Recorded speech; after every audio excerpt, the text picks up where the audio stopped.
Welcome to the InfoSec Insider podcast, brought to you by URM, the UK's leading information and cybersecurity specialists. Hi, my name's Annie and I'm here today with Rachael Salter and Aimee Brown, who are both protection consultants with us at URM. Welcome to another episode of InfoSec Insider Talk DP. So today we're going to be discussing some common data protection questions that catch organisations out. So my first question for you guys is, when is data really anonymous and how easy is it to lose that status? I mean, anonymisation sounds simple, doesn't it, Rach? Yeah.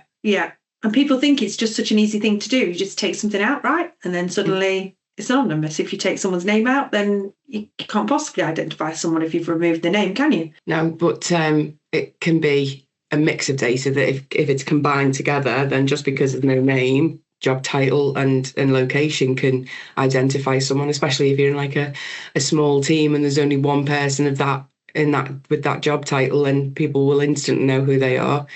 And so if you blend data together, then it can be really easy to identify somebody. I think the issue as well is that what is personal data? Because people think just taking a name out, that means you've taken the personal data away, so you can't possibly identify someone. But actually, personal data is so much more than that, isn't it, Aimee? So it's like so many different factors. You know, we could talk on this call about, the person I want to identify has blonde hair or brown hair, and suddenly you've identified the person just from that characteristic.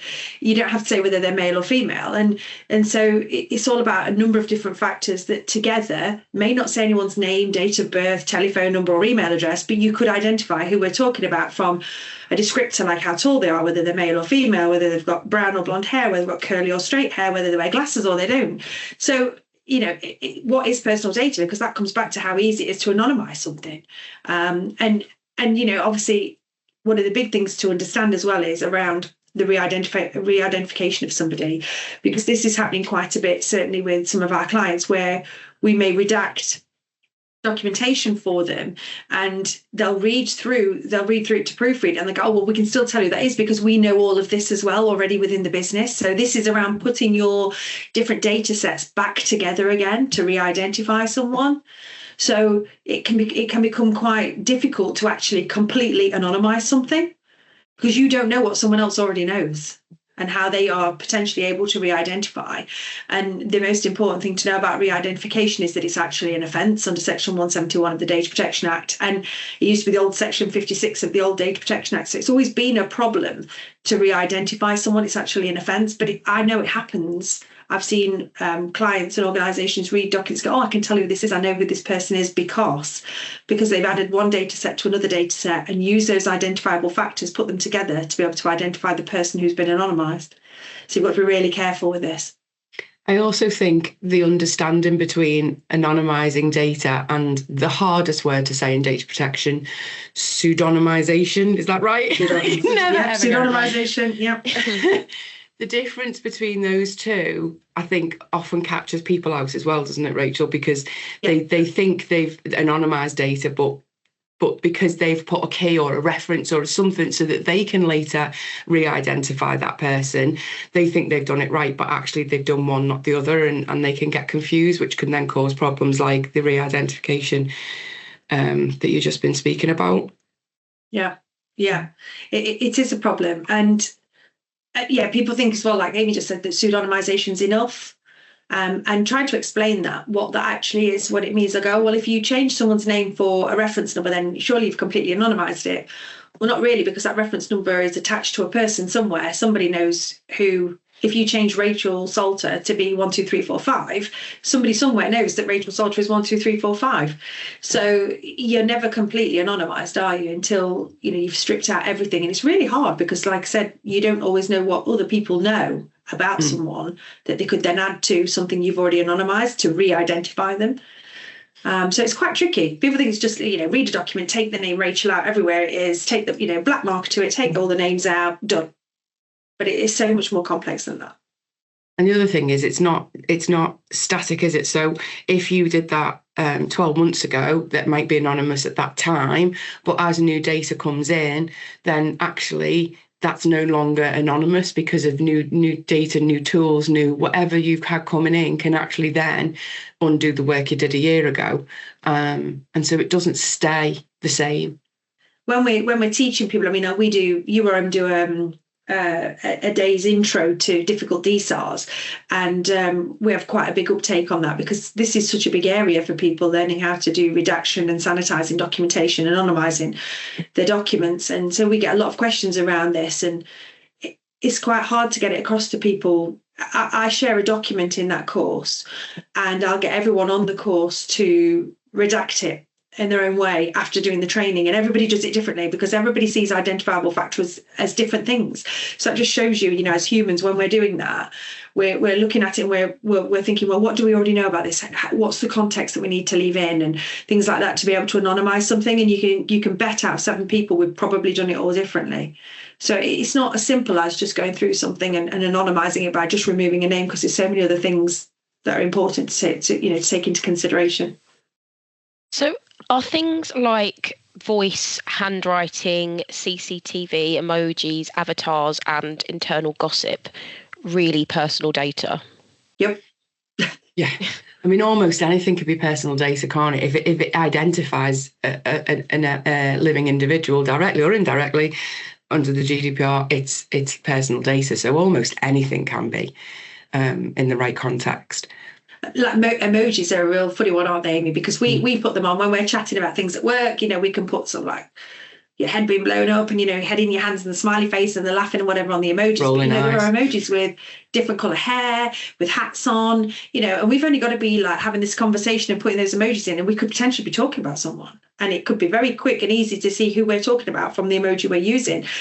People think that's not real, but like Amy said, the legislation is very clear. Personal data is anything that identifies a living person. Anything that identifies a living person. So not just your name, your address, your mobile number, your national insurance number, your driving license, anything. So if that's somebody with bright pink spiky hair, that's identifying somebody. If it's somebody with fluorescent green glasses, that's identifying somebody. And it wouldn't be deemed as it's something in personal data as a category when you're reading the legislation. But ultimately, anything that identifies someone.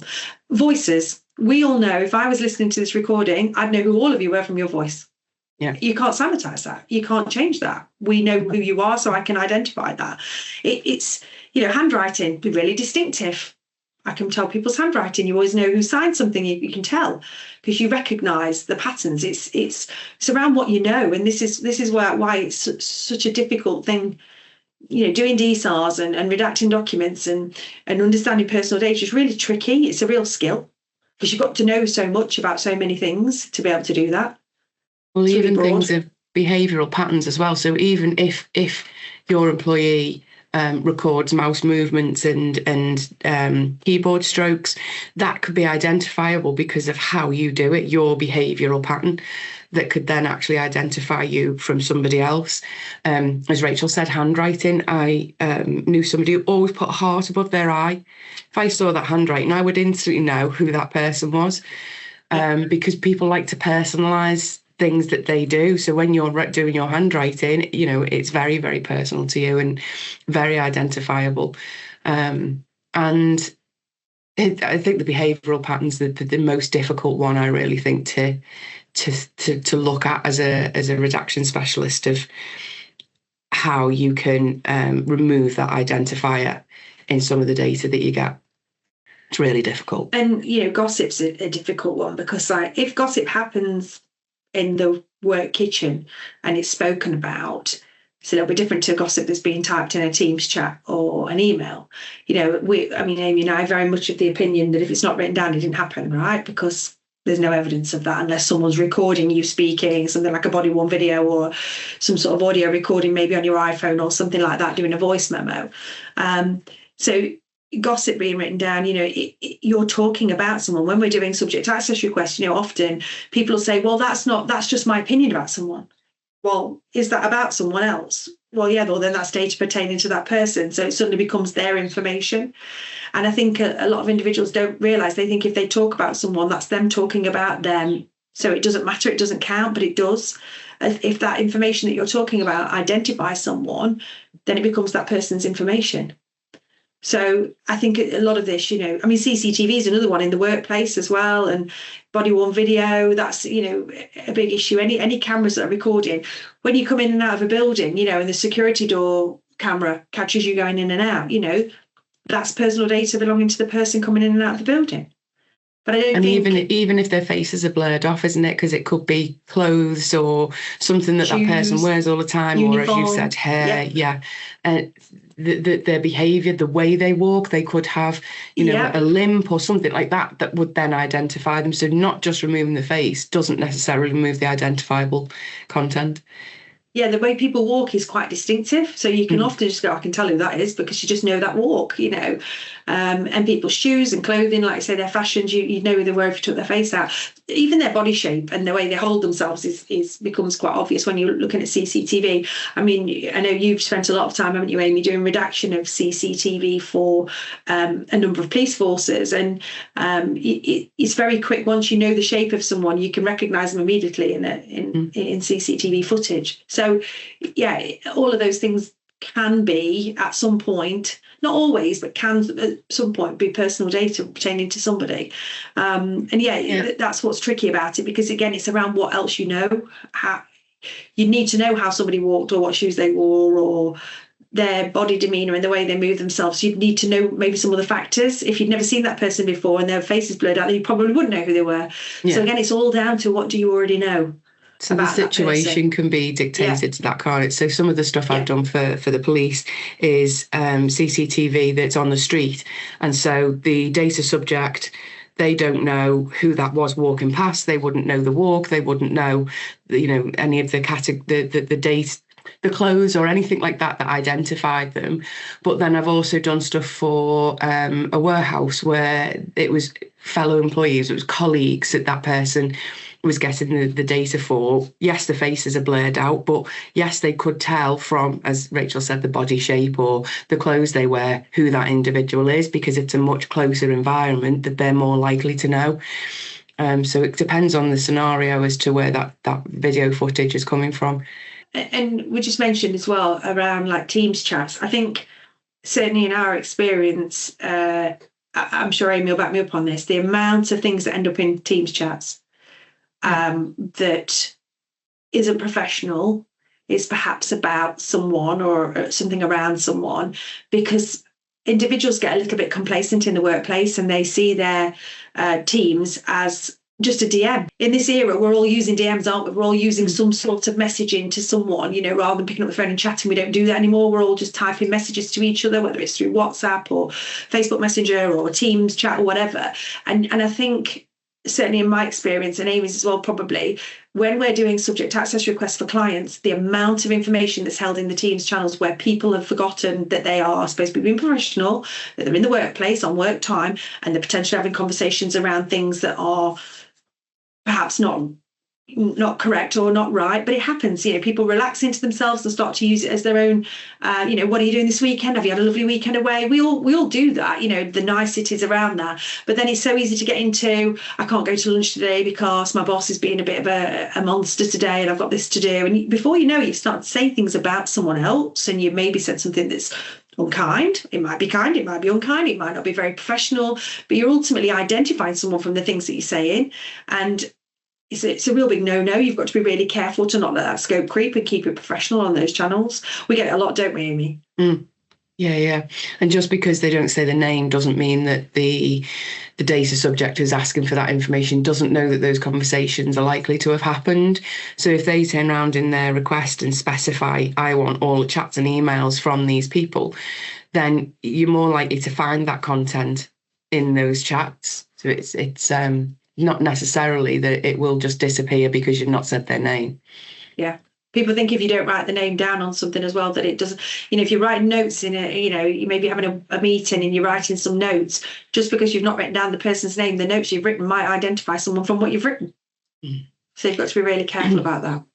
And I think businesses don't think of that when they're doing all their other data protection obligations, because they don't often see that until there's a grievance or a complaint, or even till that DSAR comes in. And that's when they really then have to start mapping their data and having a look at what they've got. And suddenly they realise they've got CCTV and audio and emojis and GIFs that they've got to try and to work around and try and figure out. What about smart glasses and always on devices? How could employee use of these affect the business, and why does it matter? Love that question. Excellent question. And it's a real talking point as well, isn't it, at the moment, because this technology is growing so much and so quickly that it's difficult for data protection people to keep up with it, and especially with the smart glasses. I think the smart glasses can be a real problem in the workplace, because they're always on, they're constantly recording unless that person specifically tells it not to. And what's it recording? You don't know. If I'm sat there doing my work for URM with smart glasses on, I'm getting all your faces, I'm getting business sensitive information, and the business, do they have control of that? Is there anything in their policies to protect the business from that and the individuals within the business? It's a real headache. I think it's going to get more difficult for data protection from a data protection angle. You would really want that not to be a thing, wouldn't you? You'd want your organisation to be putting a policy in place that says that it just cannot be allowed. I mean, even like, say, Aimee, not even just personal data, but from commercially sensitive perspective of the amount of information that's being recorded, you've got to trust somebody with that. It's bad enough having smartphones in the workplace that can do everything and anything in just one word, and suddenly it's recording your calls or videoing or whatever. I think the growth of technology is a nightmare for privacy. I think that's the bottom line, isn't it? The cleverer the technology, the more of a headache it is for privacy professionals. Whilst I can see the benefit of these things, like recordable pens and cameras in necklaces and things like that, like what's the necessity for that? Why do people feel they need to have those recording devices? They are useful, for certain circumstances, but actually you're not telling anyone you're recording them. You've got a pen in your gilet pocket and it's recording. How does anyone know? How does anyone know that? And you're not telling them, where's the open and transparency? Where's your principle one requirement, to tell people that you're doing that? And yeah, it's a real problem. I mean, there's a lot of organisations now adopting the no smartphones in the workplace at all. So nothing going into the workplace, because I don't think it's been done from a personal data perspective, but from a commercially sensitive data loss perspective, the concerns around what's being lost or their competitors can get hold of.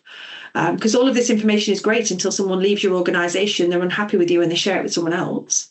And then it's out there, isn't it? Or it's lost on the train or whatever, like we talked about before, where it's been exposed in that way. But I think that businesses might come a cropper by limiting it to smartphones, because I know that there are a number that have, they'll put these policies in place to say that, but then people will find a way around things. And so somebody will go, oh, well, I'm not allowed a smartphone, but they've not said anything about glasses, or they've not said anything about a pen. And so I think businesses need to widen that scope to say any device that can do these things, record, connect to the internet, whatever kind of limit that they need it to have, then they need to expand their policies to cover that, because the technology will grow faster than your policies will be updated. And if you don't broaden your scope in that policy, then somebody will find something that's not mentioned or not covered. And you need to, if you want to prohibit the use of it, then you need to make sure that you have that scope wide enough to cover enough of these technologies. Yeah, absolutely. And we've just touched on CCTV as well, haven't we? We've already just mentioned CCTV. That's another common one. A lot of organisations wearing body-worn video now, any enforcement officers, council officers, supermarkets. Anyone. Yeah, literally everybody's like wearing them now. And they're so easy to get hold of now. I mean, they used to be so expensive, but now anyone can just buy one, can't they? People are walking around with them all over, well, you go pro, is it, in effect, isn't it? Yeah.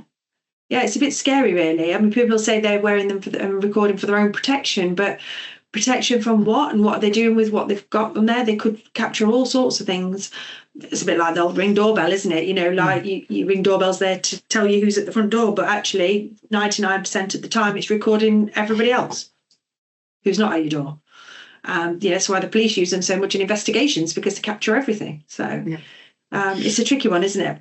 Yeah, and like we said before with the internal gossip as well, if you've got somebody stood there in the canteen with a cup of tea in hand, taking part in that gossip with a pair of meta glasses on, recording it, then all of a sudden that then becomes a record. And if the business does allow the use of those devices, then where does that data fall? Is the business the data controller? Is the person who's got the glasses the data controller? Where does it fall? So you really got those complexities that, again, will be exposed when complaints arise, grievances arrive, DSARs come up, and all of a sudden you've got all of this additional data to what you first believed was in existence. And the ICO has already put out a statement around people using their personal devices for work purposes. Because, that for over the last few years, a number of clients have said to me, well, that's my personal device. So if I use WhatsApp, to send messages about work, it's on my personal device. It doesn't matter. It's nothing to do with work, but it is. And the ICO is saying, if you're encouraged to use that for a business purpose, that brings your phone and those messages into scope. And the same is going to start to happen with smart glasses and pens and anything else. If you're allowed to use them in the workplace, they're going to come into scope for DSARs and grievances. You can't get around that. No, and then you've also got the side of things, whereas if you start allowing those devices for use in the workplace, then you're going to start having issues around the trust and the expectation of consent and how people are feeling. Are they being monitored?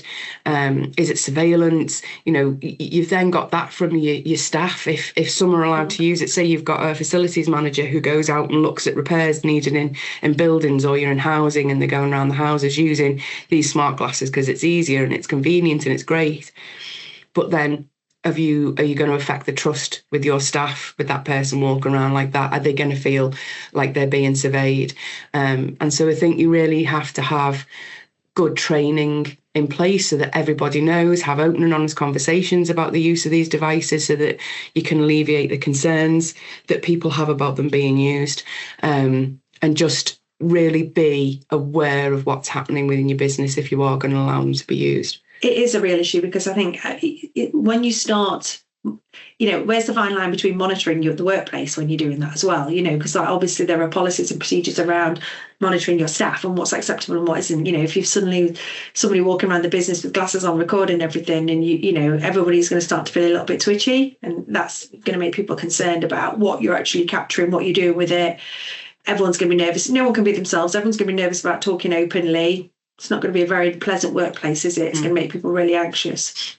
I'd be putting in subject access requests all the time on the back of that if it was me, because I'd want to know what everybody was capturing. That's only human nature, isn't it? What did that person just capture that I said or did? Or so what applies when the data subject is deceased, and why does this still cause confusion?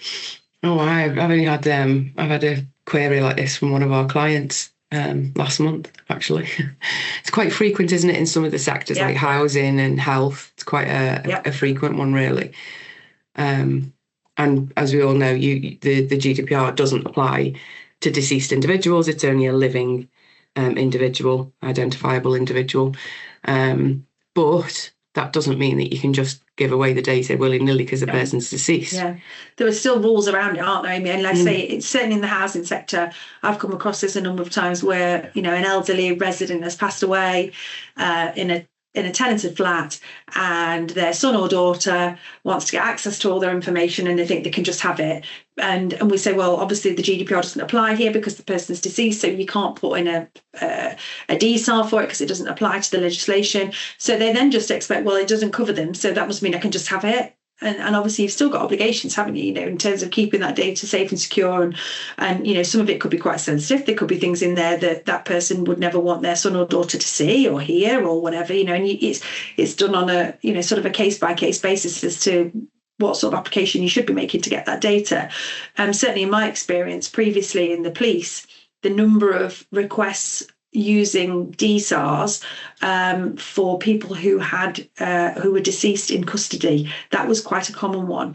And when you told them that the privacy legislation, the old act and to the new act now, didn't cover that, they assumed they could just get hold of CCTV footage of the cells and things because well, that the privacy regulation doesn't apply, so I can just have the information. And ultimately, they have to go and get a court order to be able to access that. So it's a different piece of law. You've got lots of other rules and regulations around it. You've still got an obligation to keep information safe and secure. You've still got confidentiality, so it's not as clean cut as you can just have that just because somebody's passed away.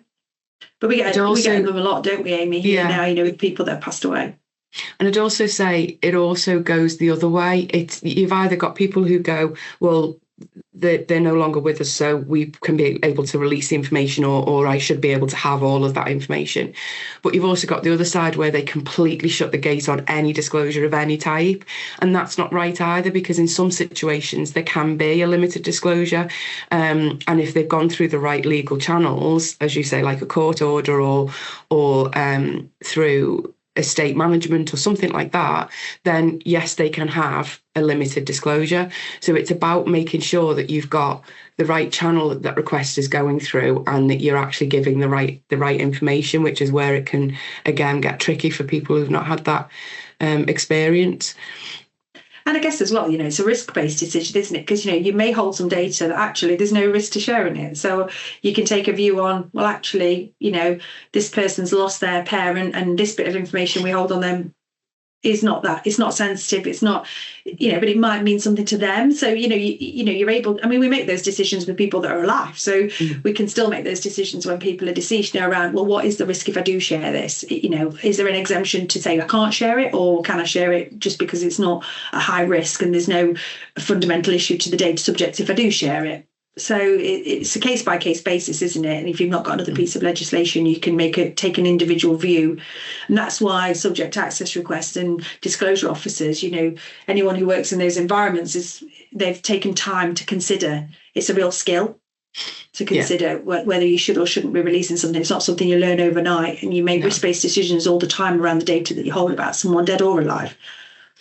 I think also the way that they're handled is quite critical, because they often arise because of a sensitive issue, as you said. It's the death has happened in custody or while in accommodation, or it's within that health sector.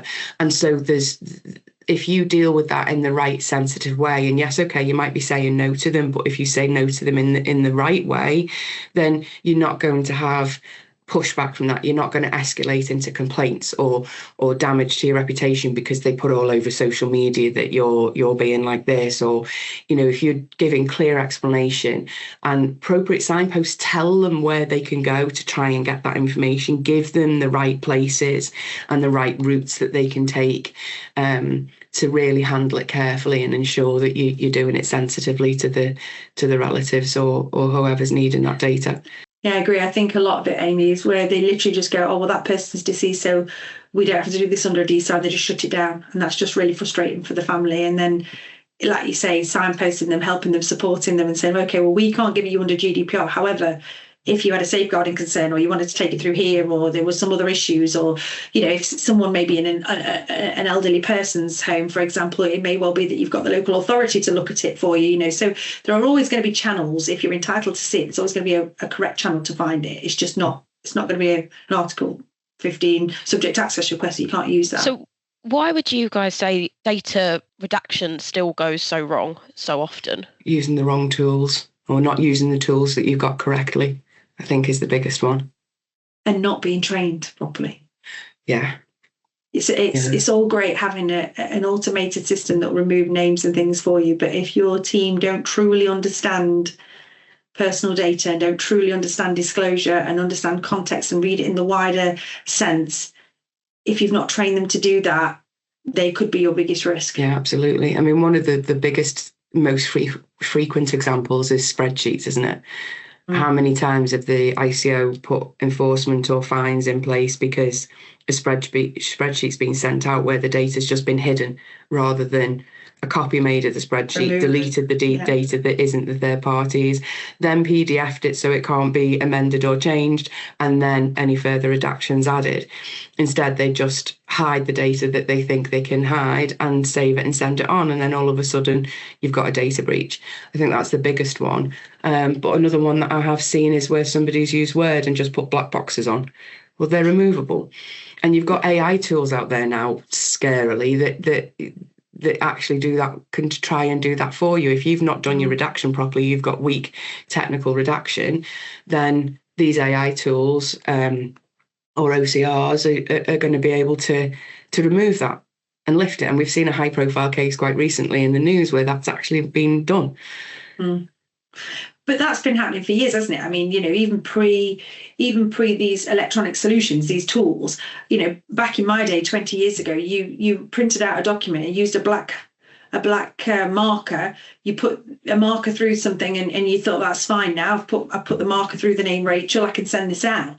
But you hold that piece of white paper up to the light, and through that black marker, you can see what the word used to be, what used to be there. So, I can remember 10, 15 years ago, encouraging people in training to say, well, when you've done the black highlighter, you now need to put it through the photocopier to change the copy so that you can never see through it. And that happened a lot. You think you'd done a really good job with it, and you posted it out to the data subject. And actually, if you held it up to the light, they could still see it. So you'd wasted your time.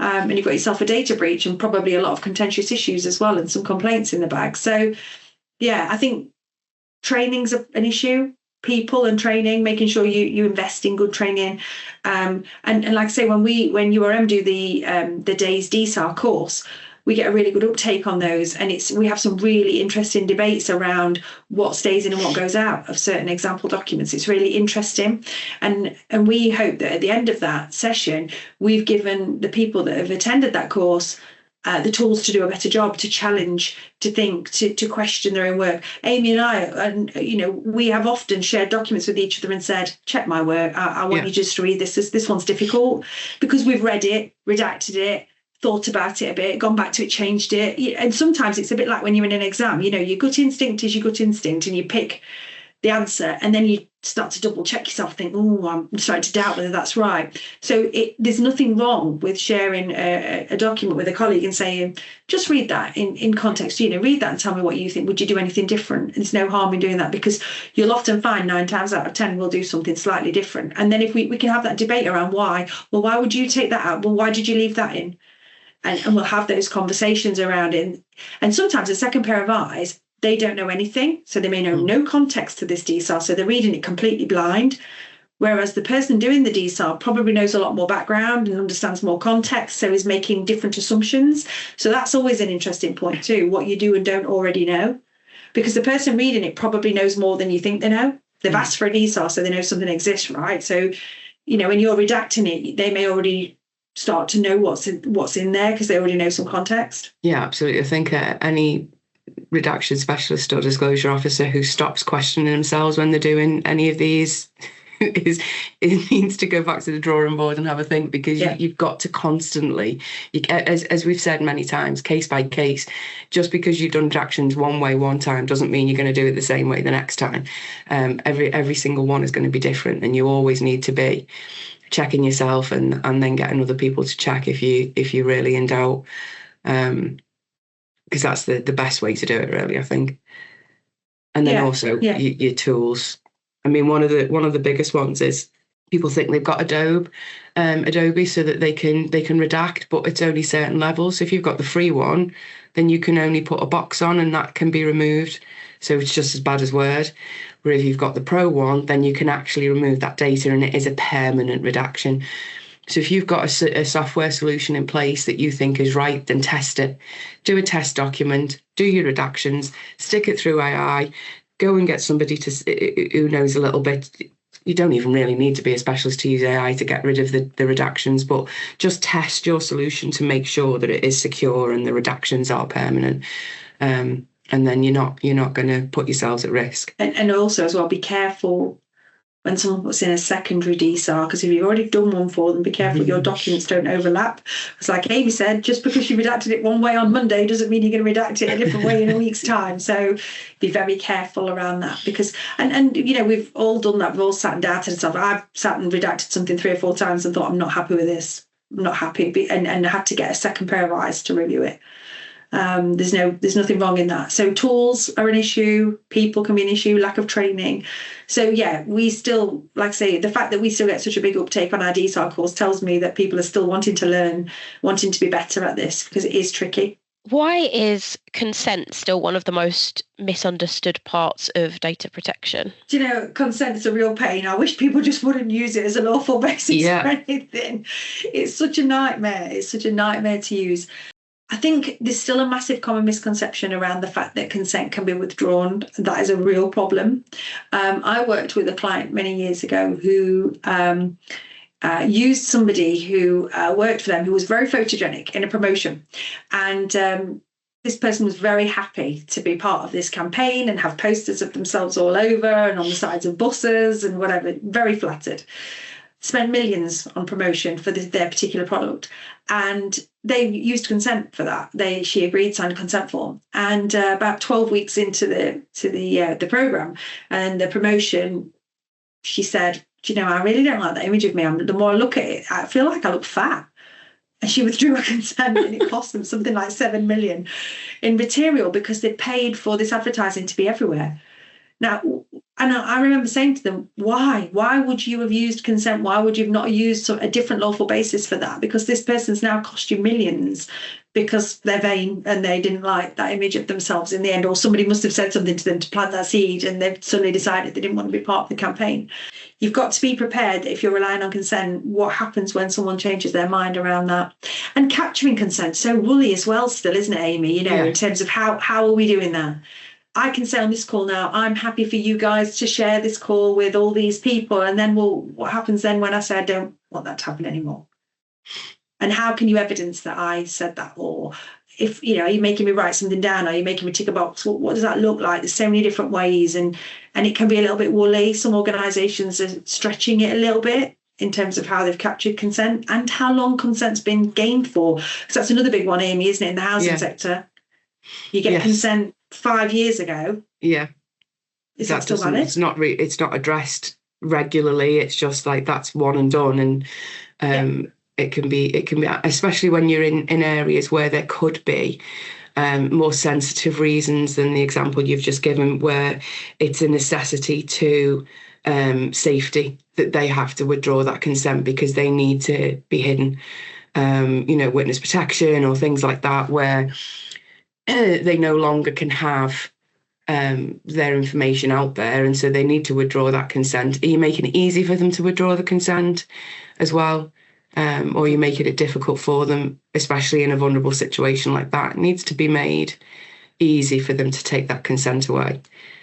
And are you actually telling people that you're using consent as your lawful basis? Because sometimes people are just chatting to you. Oh, are you happy for me to just do this? Oh, yeah. Do they really know that that's what they're consenting to? That's just a conversation. And you could have easily hoodwinked somebody into doing something without them realising what that means to them and what that means to their information that they've just agreed to. It's tricky, isn't it? And just because you got consent in 1984 doesn't mean it still applies in 2026. You should be revisiting that, and the ICO tell us that, don't they? There's some guidance around revisiting that and making sure it's still appropriate and going back. That all came about when GDPR came in. I can remember them saying, the current commissioner was very much of, should we or shouldn't we go back and recapture consent again under GDPR? And there was a bit of toing and froing around whether that still applied or not. So I think we're still finding our feet a little bit with consent, aren't we? Even now, even 8 years post GDPR. Oh. And I'd actually say even more so now, 8 years down the line, because one that everyone will be really familiar with is cookie consent. Yeah. How many websites are getting it wrong? They are relying on you opting out, that you open the cookie box and it's pre-ticked boxes, and you've got to, and let's not even go near the legitimate interest one because that's another podcast for another day. And it's a gripe of mine, but the ICO have just actually put out their final guidance on this kind of thing, that and the doer have put changes in around the consent on websites, but big companies are getting their consent on websites and cookies so wrong still, so far down the line, and it needs to change. It really does. It's lazy though, isn't it? Because let's be honest, even as privacy professionals, I can go onto a website to buy a pair of shoes or something, and it just banner pops up and I'm just get through. I'm not really reading it. I'm not really bothered. Just click accept. Let me get through. I want to buy the shoes. Yeah, I know. And that's I can see Amy's face, and straight away she's like, what? it is difficult because people don't have time. Do they truly understand as well what the difference is between a central cookie, a necessary cookie, a tracking cookie? Some people don't actually know any of that. No. Don't have a clue what the consent to do. Just tick all those boxes. Let's make those slidey things green so I can get to the shoes because I don't really care. And what you don't realise is you've just signed your life away and they're tracking every move that you make. And every time you log into your Facebook, you're going to get a pop-up for the telly that you've just been looking for on Google because you've allowed them to do that to you. Annual day sales have been passed to 600 vendors at the same time. Yep. Yeah. So you do think that, don't you? Like you're online and you're looking at something, you're interested in looking at something, and then you go to look at something else, and all of a sudden all the pop-ups are all around what you've just been looking at, and you're like, it's as if it knows. How does it know? Is it listening? But actually, what you've done is you've just tick, tick, tick, tick, tick. Yeah, just drop all those cookies on my laptop and follow me. Track all my movements and tell everyone in the room what I've been looking at on the internet, what presents I'm potentially about to buy because there's pop-ups for them everywhere. Yeah. And there's real cases for that as well. I can remember many years ago in the 90s around the cookies on a system, an individual who was shopping for something in particular, and then when her husband logged onto her laptop, the pop-ups gave away what she was looking for. So it ended in somebody ended up in prison. So yeah, it can be really, people don't see that side of it. They just think, oh, it's cookies, so what? They don't realise the power that they have. And the trouble they can get you into. Amazing. Thank you so much for your time today, guys. If anyone wants to ask Aimee and Rachel a question, you can follow the link in the description to this episode, and that will take you to a form on our website, or you can just pop your question in the comments. So thank you again for taking the time to speak to me today, guys. Thank you for listening, and we will see you next time.